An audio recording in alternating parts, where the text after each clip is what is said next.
बागेश्वर धाम के पीठाधीश्वर पंडित धीरेन्द्र कृष्ण शास्त्री, जो अपनी आध्यात्मिक कथाओं और चमत्कारिक दावों के लिए प्रसिद्ध है, ने हाल ही में अपनी शादी को लेकर महत्वपूर्ण खुलासे किए हैं। उन्होंने बताया कि उन्हें कई लड़कियों से पत्र मिल रहे हैं, जिनमें कुछ ने आत्महत्या की धमकी तक दी है यदि वे उनसे विवाह नहीं करते।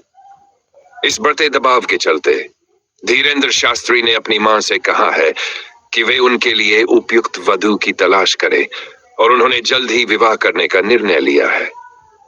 धीरेन्द्र शास्त्री ने स्पष्ट किया कि वे अपने गुरु और माता पिता की आज्ञा के अनुसार ही विवाह करेंगे।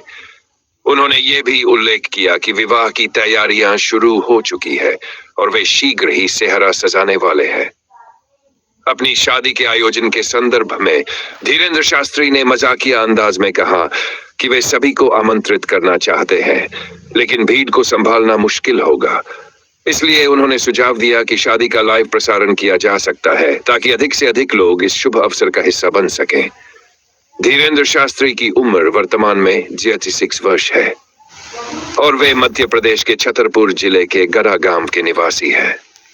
उन्होंने अपनी प्रारंभिक शिक्षा सरकारी स्कूल से पूरी की है और एक सामान्य परिवार से आते हैं।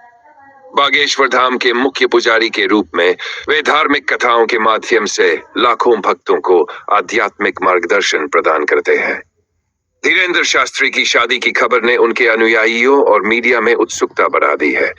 उनकी विवाह योजना के बारे में अधिक जानकारी के लिए सभी उत्सुक है और उनकी शादी का आयोजन निश्चित रूप से एक महत्वपूर्ण सामाजिक और धार्मिक घटना होगी।